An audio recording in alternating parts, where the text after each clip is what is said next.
Yo, what's going on, guys? It's Slayer back here again with another video. No, I did not get a haircut. I just have my hair up for today's video just because, man, it gets kind of warm sometimes. It's like a scarf around my neck, dude. My hair is like down to here at this point, guys. I can't believe how long it is. I keep telling myself that I'm gonna cut it and then I back out of it because, you know, my hair is like this precious thing to me, man. Like, it's like, oh, I can't let it go. But, dude, it's getting ridiculous. What do you guys think? Maybe I'll leave it up to the community. Should I get a haircut? Yes or no? Drop a comment below and let me know what you think. My phone ended up crapping out on me, guys. I had to get a new one, and that was definitely stressful. But hey, man, there's a silver lining in it because the quality of the videos are going to be better from this point forward, which is a good thing. And through it all, I stayed sober. I never took a drink. And that feels amazing, man. I'm actually proud of myself, and I haven't been able to say that for a long time. And that's because I'm getting some real progression, some real time under my belt. Whenever I would get close to this point in the past, I would always throw everything away. I'd fall back into the drinking again, and everything would blow up in my face. And it would become even worse than the last time that I drank. I would dig that hole a little bit deeper. And this time, it's just different, man. And I think because all those other times, just deep down, I wasn't happy. Deep down, I didn't want to stop drinking. And all I was really doing at those points of sobriety was not drinking. That was it. I wasn't changing anything. I wasn't staying connected with God. I wasn't staying connected with sober friends and sober family members and trying out new hobbies and actually, you know, moving forward and progressing in my life. All I was doing was not drinking. And of course, I was a miserable person. I would always fall back into the bottle. Because for me, what it comes down to, man, usually when I relapse, it's because something deep down inside is not okay. I'm not okay. I'm not doing all right. It might be depression. It might be anxiety, but mentally I'm not doing okay. And I think that drinking that bottle is going to solve my problems. And it's kind of like, you know, this automatic reflex for me and for a lot of us. When stuff starts to go bad, we look at booze as this magical pill that's going to solve everything, and it's just not.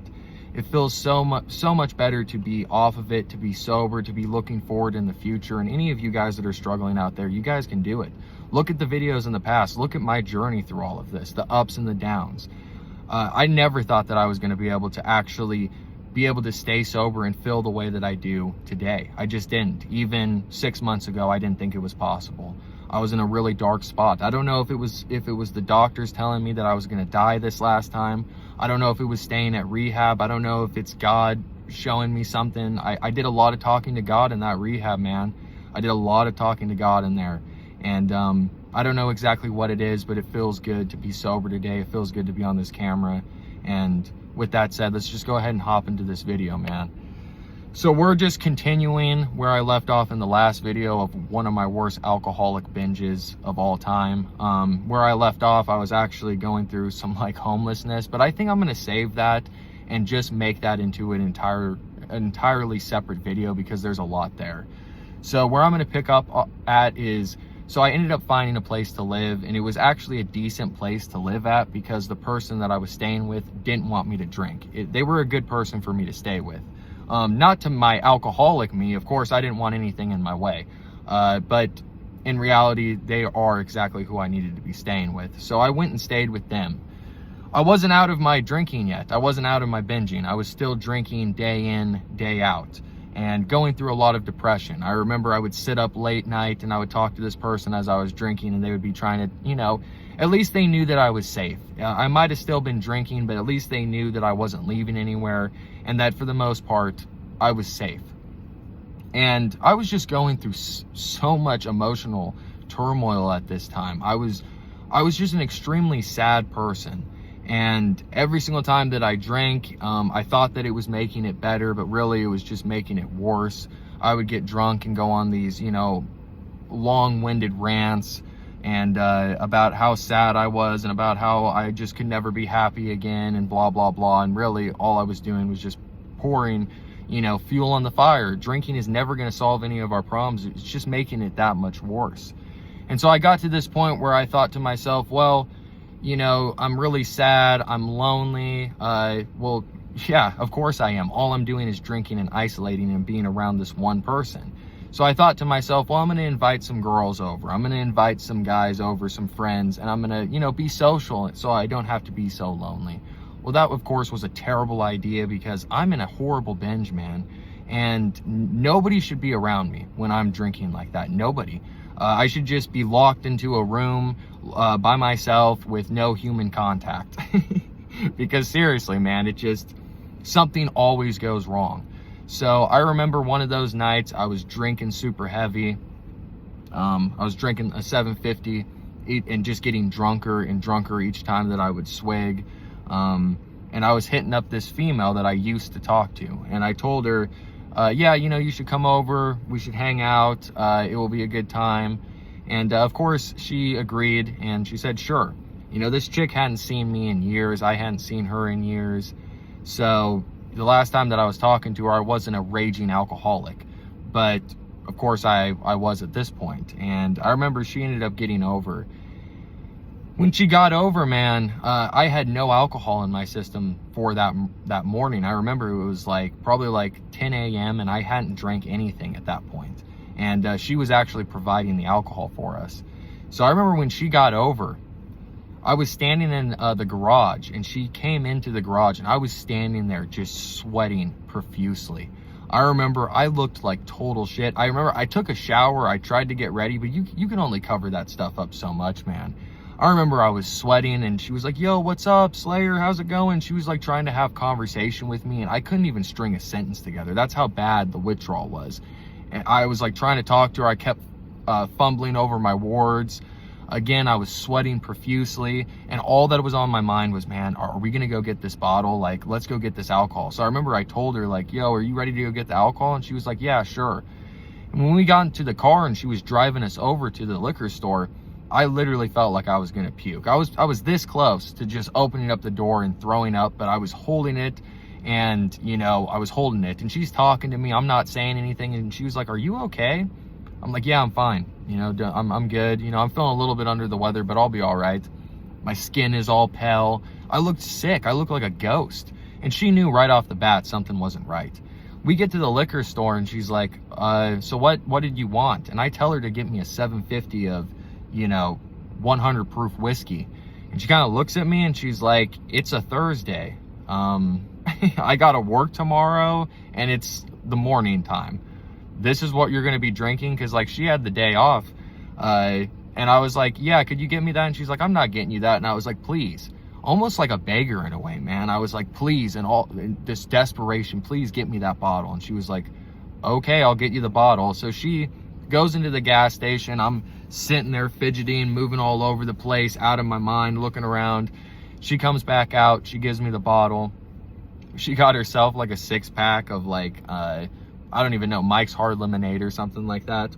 And we ended up going back to my place. So we get back to my place and I take her to my room and we're sitting there and we're hanging out.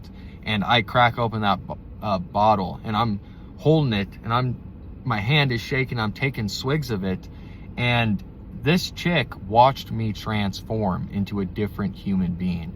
First of all, she watched me go from a pale ghost who couldn't string a sentence together, who couldn't keep anything together, looked like I was about to pass out, to all of a sudden now I'm well again. I can talk again. I'm well. I'm laughing. I'm cracking jokes. Everything's good again, and that's because the withdrawals had faded away because I put more of that poison in my system. And so she watches me transform into being well. And I knew she picked up on that. I knew that she picked up on the difference between me when I wasn't drinking and when I started to drink. And so I started to drink more and more and more. And at one point I remember laying there and I was sitting up against the wall and I was just wasted, man. And I grabbed the bottle and there was probably only about that much left of the bottle. And I took another swig and I remember she looked at me and she was like, put the bottle down. Put the bottle down for a second. And I put the bottle down. She turned off the music and she's like, Slayer, I'm really not trying to be offensive when I ask you this, but do you have a drinking problem? And at that time, I remember being so embarrassed, so ashamed, because this person was like a friend of a long time ago, and it's always so embarrassing and shameful when these types of things come out, but what did I expect? So I sat there and I looked at her and I denied it up and down, because that's what we do as alcoholics, man. We just sit there and lie through our teeth, even though it would benefit us just to tell the truth. I was like, no, I'm not an alcoholic. And she kept saying, she's like, you have a problem. And eventually I was like, yeah, I have a problem. And this chick, dude, she was like, okay, well, I figured you probably did. She was like, I think, were you just here using me for drinking? And I wasn't. In a way I was, but in a way I wasn't. I actually did want to hang out with her. But dude, I had no good intentions. If you catch my drift with what I'm saying, I had no good intentions. I wanted to get wasted, hang out, possibly, knock some ankles loose or something. You know what I mean? I didn't have good intentions necessarily. I just wanted to get drunk and have some fun. And, I remember she just kind of like shook her head at me and she was like, well, you got your bottle. And I was like, no, I wanted to hang out with you. And I remember her being pissed off about that. And I was like, well, okay. And she said, well, I'm going to get up and use the restroom. I was like, whatever. I continued drinking my bottle. And about 5 or 10 minutes go by. I'm like, what is she doing, dude? Is she taking a shit in there? What is happening? I get up and I go look in the bathroom, and this chick completely dipped out. She left. She texted me. She was like, you're a douchebag, all this stuff. She's like, you need to go get help for your drinking problem. Like, don't talk to me anymore. And of course, that just spiraled me even more into drinking. I drank that night until I completely blacked out, passed out, woke up, and started it all over again. At this point, I was starting to run out of my money, so I was having people come over. I was drinking with them. I was doing whatever I could do to continue my drinking, but it was finally starting to come to a halt. And there was nothing I could do. I eventually did run out of money, so I started to take my clothes and take them down to this place that you could sell clothes, and it's a total ripoff. You get like no money. I take the clothes, I haul them down there. I remember walking by traffic and these people are driving by in the middle of the day looking at me like I'm nuts. And I'm, again, sweating profusely down to this place to make $10 just, for 10 shooters. And I was selling clothes. I remember I was standing outside of places at one point, as embarrassing as this is, begging people for money. And they would give me sometimes $15, $20. And that was good enough for me. I could go get a bottle or two, go back, and I'd be good for a day or two. And I kept this cycle up for a little bit. But it just got to the point that I was getting absolutely exhausted, man. Every single day, it's a full-time job. And there was just so much darkness too. I would wake up after drinking and passing out, and that same darkness and depression would be there all over again. That same desperation for, how am I going to get my bottle today? And that's the worst feeling ever. How am I going to get my bottle today? What did I do last night? What relationship did I destroy? Did I drive anywhere? If I did drive somewhere, did I crash? Let me go check the front of my car. You have no idea what's going on. And on top of it, you're going through withdrawal. It's just a terrible cycle to be in. And there I was, right in that cycle. I was finding little avenues and gateways to continue drinking, but I was running out of options. And I was just so tired. I couldn't no longer walk 5 miles to go stand outside someplace. I just couldn't. And so I remember I found a bottle because I was binging so hard that I decided, well, maybe I have some hidden, and it worked. I found like 1 or 2 bottles, and I drank those, and I told myself at this point, I said, okay, it's got to come to an end. It's got to come to an end. At this, I was losing weight so quickly. I looked like a skeleton. I felt it in my liver. My liver was it was hard. It hurt. My stomach was hurt. I couldn't hold down anything. Even when I was drinking, I had no appetite at all.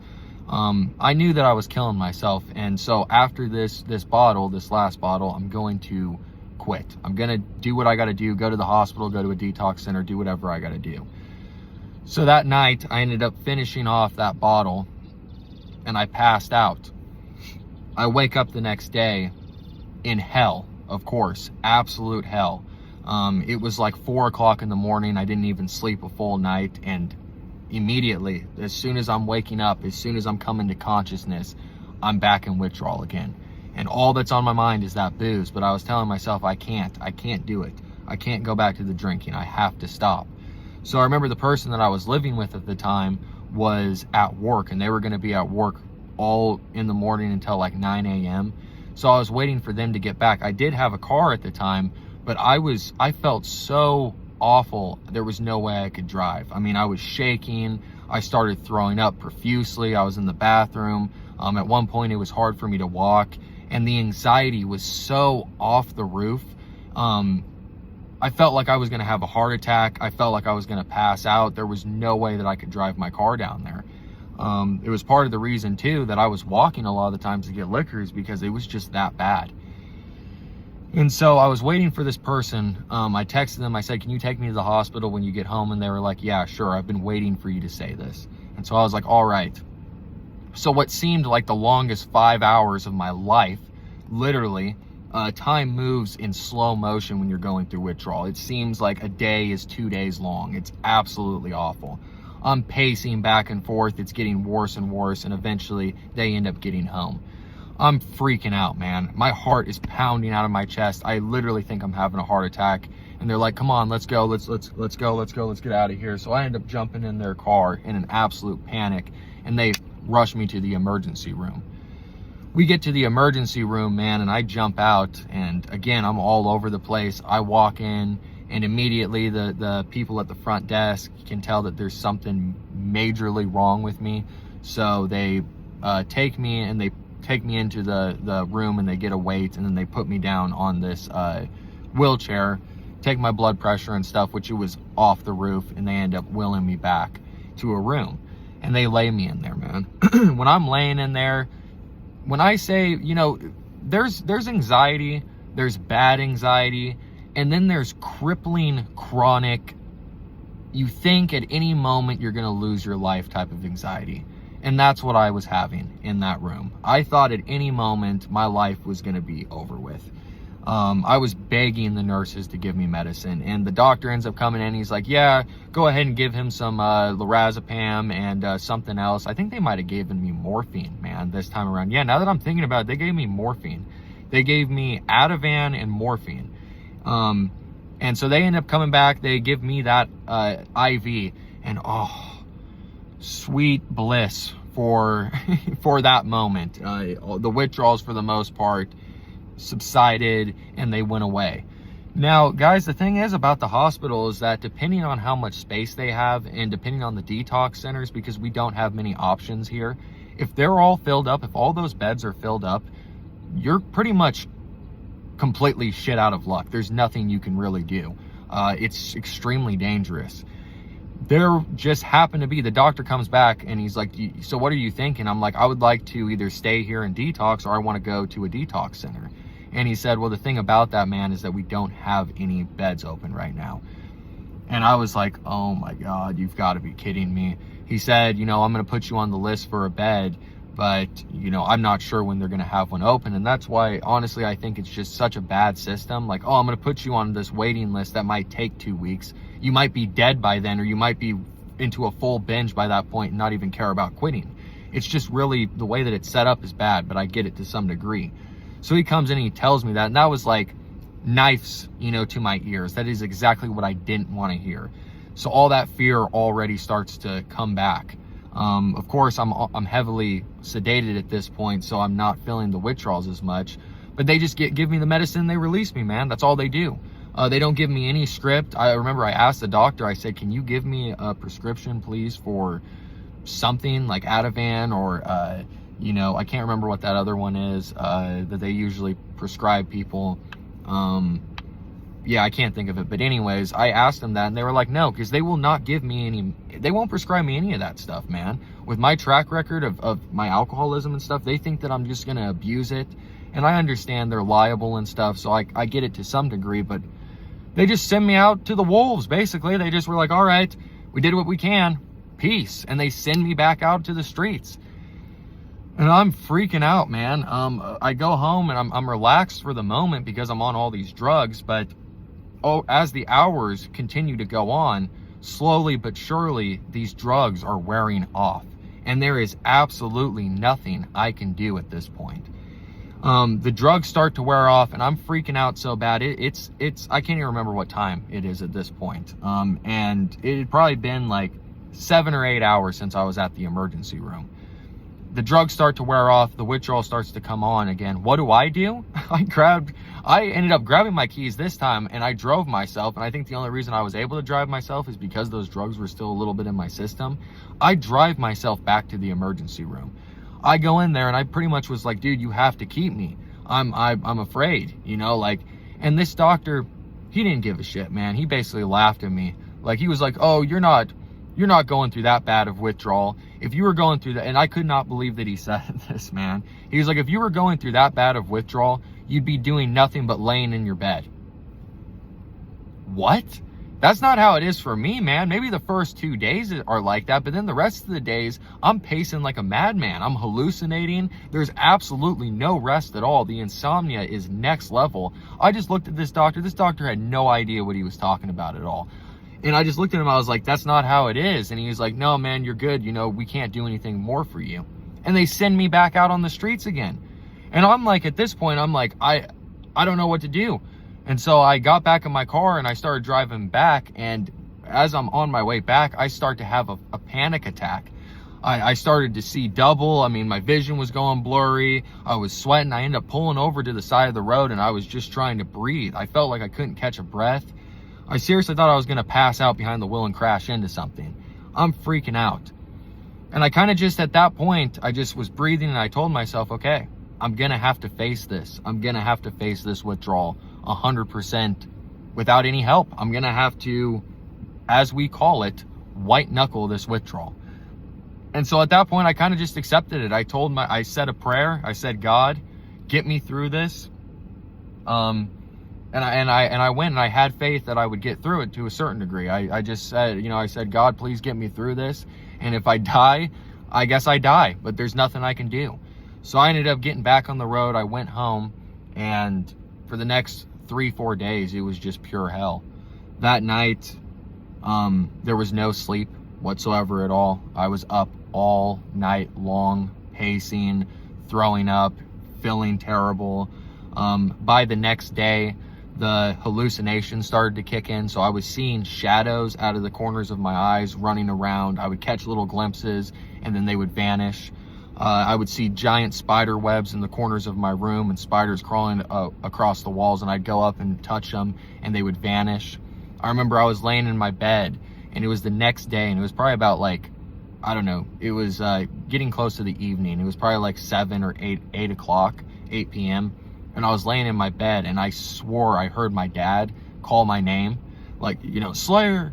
And I was like, I swore he called my name. And he wasn't even there. So he wasn't even there. I got up and I went out my room and I was looking around. He was nowhere to be found. But I fell into some like in and out type of sleep. I must have slept for maybe a total of 10 minutes that night, and the dreams were horrific. I remember I was kidnapped. I was taken to hell. I was seeing family members tortured. I was watching my ex-girlfriend cheat on me with multiple different men over and over again. I was being dragged down my staircase. I mean, all sorts of creepy and insane stuff was happening. And I woke up the next day and the same stuff was going on, except it was just getting worse and worse and worse. Every single time I'd go into the bathroom, I'd hear music, like carnival music, or sometimes I'd hear a song, like a random song, and it would get stuck in my mind. And I'd keep hearing it over and over again, and I'd swear that something was playing and nothing was ever playing. It was terrible, man. The paranoia was off the charts. I remember going over to my mom's place and I was just stuck in her room. I couldn't leave. My paranoia was that bad and everything was creeping me out. I felt like there was people watching me. She would come into the room to check up on me and I'd jump and I'd be scared. I remember my body was twitching out of control, just out of control. And I'd get little spasms and jerks. And I kept thinking to myself, man, any moment I'm going to have a seizure. Any moment I'm going to have a seizure. There's probably been about 10 times, I don't even know at this point, where I've stayed up for like 3 days, 4 days at a time. And it's just horrific. And this was another one of those times where I was up for like 4 days straight, just could not sleep whatsoever at all. And by the day 3 or 4, your brain is just completely and 100% fried. It's literally like the old videos of your brain, on a frying pan, like the egg scrambling. That's how it feels. It's like you can't process what's going on, and on top of it, you're going through withdrawal, and it's absolute and utter hell.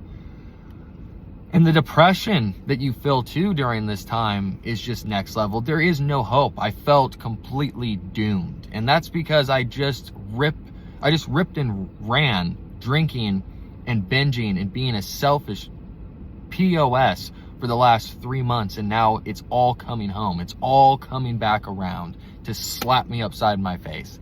It's like I don't believe in karma because I'm a Christian or whatever, but it's like the judgment or something in a way, or if you want to say karma or whatever, it's what goes up must come down. And I was just deeply, deeply depressed. And I remember thinking, I should get sober this time and I should stay sober and I should change my life. And that was some years ago that I told myself that, and it never ended up happening. I ended up staying sober that time around for like a month, and I ended up falling right back into the same pattern all over again. Drinking day in, day out, being sick, hating my life, and being absolutely miserable. I mean, that's just the truth. It was a horrible binge, and just like so many other times, if I would have just stopped, if I would have just gotten sober, that was another time. Think about all the times that we've gotten lucky, guys, and the times that we could have died from withdrawal, or we could have died from an accident, or we could have ended up here, and we didn't. We got away with it in a way, and we're here, we're still alive, and that's such a blessing. And then we go back out and we roll those dice again. If I would have just stayed sober, I would have, as long as I could have done the correct things to be at some peace and content, because I don't think being happy all the time is realistic, I'd be so much further in my journey right now, my sobriety journey. But I just wasn't ready. And I'm telling you guys, today can be your day where you stop. Today can be the day where you start your journey. You can go to a detox center. You can call up and find something, so you don't have to go through the horrific physical withdrawals and the mental withdrawals. I know how hellish they are. I've said it before, I really think the withdrawals open up a portal to hell. It all could have been avoided. And I was drinking all that time and relapsing and going through all that because I was trying to run away from my pain. And all that ended up happening was that I caused myself 7 times more the amount of pain. That's all that ended up happening. And that's what I want us to remember, guys, is that drinking is never going to solve any of our problems. It's always going to make our problems worse. And I get it, man. There are days where I get bummed out and I'm like, man, I just wish that I could drink normally. I wish that I could go have a 6-pack of beer and hang out with the dudes over here, go here, whatever, or go to the bar. That's just not in our makeup. We're not made up for that experience. I've said it before, it almost does feel like generational curses or something. At least for me, alcoholism runs in my family. And me and that experience, we're just not meant to go together. As long as I don't die from my alcoholism, I think that it was in my life to teach me a lot and gain my wisdom. So hopefully someday, maybe I can help other alcoholics. And I know that I help you guys and you guys help me. But I would very much like to do this for my career, guys. Because there is something about it. There is something about helping others and just the relationship that we build with other addicts. It's a beautiful thing. I've never connected with people so quick. It's a beautiful thing, man. So yeah, man, with that said, the moral of the story, guys, is that don't drink. The moral of the story is go get yourself some help. Go to rehab, call a detox center, go to the hospital. If you can go cold turkey as long as you can do it safe. Do whatever you got to do to stop drinking and take the journey of sobriety, because it is the better road. With that said, guys, I'm sorry that I haven't been around. I'm sorry that I keep saying that I'm going to be around and then I end up disappearing and I don't come back. But this time around, guys, I really do plan on sticking around for the long haul and to be more frequent with the videos that I'm going to be uploading. And that's the plan, at least. So I love each and every single one of you. Please drop a comment and let me know how you guys are doing. And yeah, man, I'll see you guys real soon in the next video. One drink, is too many and 1,000 isn't enough. Remember those words. They're words to live by for an alcoholic. And with that said, guys, I love you. And stay safe, stay sober. Peace.